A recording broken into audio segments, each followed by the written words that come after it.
Hello everyone, আসসালামু আলাইকুম। কেমন আছেন আপনারা সবাই? আজকে চলে আসলাম খুবই একটা দুঃখজনক ভিডিও নিয়ে। গতকাল রাত 10:30টার সময় আমার বোনের হাজব্যান্ডের মাইনর অ্যাটাক হয় হঠাৎ করে। তো ওনাকে নিয়ে তখন আমরা হসপিটালে যাই। তো হসপিটালে যাওয়ার পর ওনার অবস্থা খুবই খারাপ ছিল।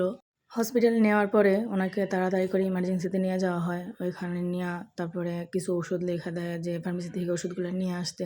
ফার্মেসিতে ওষুধগুলো যখন আমরা আনতে যাই, মানে ফার্মাসিস্টগুলা এত ছিল, যেটা ভাষায় বলার মতো না। আমাদের কাছে এতক্ষণ দাঁড়ায় থেকে উনি ২টা-৩টা ওষুধ দিতে আমাদেরকে প্রায় ২০ মিনিটের উপর দাঁড় করায় রাখছে। উনি এমন একটা অবস্থা যে উনি ঘুরতেছে বারবার একই জায়গায় ঘুরতেছে। বলতেছি বারবার যে ইমার্জেন্সি রুগী, যে তাড়াতাড়ি করে ওষুধটা দিতে। তো উনি করেছিল বারবার ঘুরতেছিল। বুঝলাম না যে ওনারা কেমন ফার্মাসিস্ট, কেমন লোক রাখে। ইমার্জেন্সি একটা রুগী ওইদিকে তলপায় মইরা যাইতাছে, আর ওনাদের কাছ থেকে ওষুধ নেওয়ার জন্য, ২টা ওষুধ নেওয়ার জন্য আর একটা ইঞ্জেকশনের জন্য ২০ মিনিট দাঁড়ায় থাকার পরেও ওনারা ওষুধটা দিতে পারতাছিল না। কি একটা অবস্থা আমাদের বাংলাদেশের।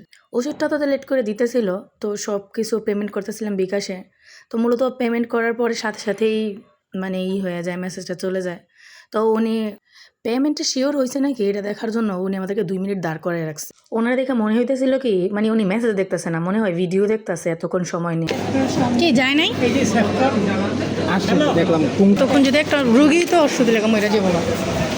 1 ঘন্টা ধরে দাঁড়াইছি, 2টা ঔষধ দিবা তখন সমান। হ্যাঁ রুগী মরা জায়গায় কোনো পরোয়া নেই, ফালতু।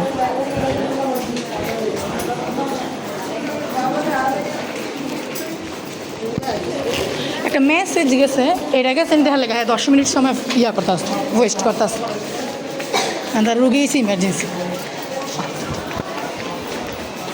আর লেগে মেনছে ডাক্তার করে গেলে।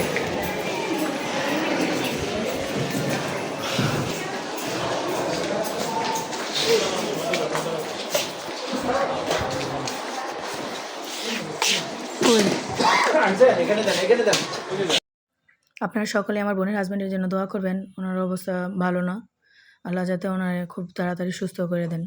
আর আপনারা সকলে ভালো থাকবেন, সুস্থ থাকবেন। আসসালামু আলাইকুম।